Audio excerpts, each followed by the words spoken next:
Сәлем достар, бүгін біз стоматологияда жиі кездесетін жағдай естен тану жайлы айтатын боламыз. Естен тану жалпы бұл науқастың қысқа мерзімде есін жоғалтуы, яғни миға оттегі жетіспеу нәтижесінде.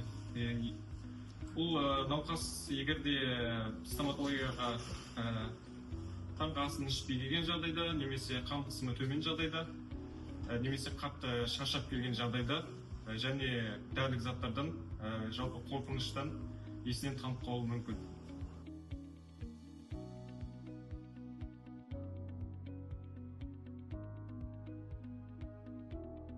Есін тану кезінде алғашқы көмек алгоритмінде бірінші науқастың ысып тұрған киімдерін ағытамыз.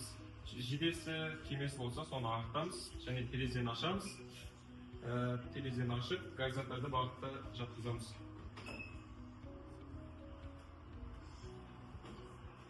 Гарсатты бағытта жатқызғаннан кейін аяқты 45 градуста көтеріп қоюымыз керек. Және аммиак ерітіндісімен немесе нашатыр спиртімен науқастың жүгіртіп өтеміз.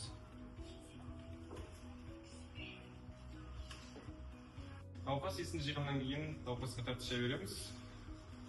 Науқастың жағдайын жақсарту үшін. Және науқас 15-20 минут біздің бақылауымызда болады. Сіздермен бірге болған стоматология мамандығының 4 курс студенттері. Назарларыңызға рахмет.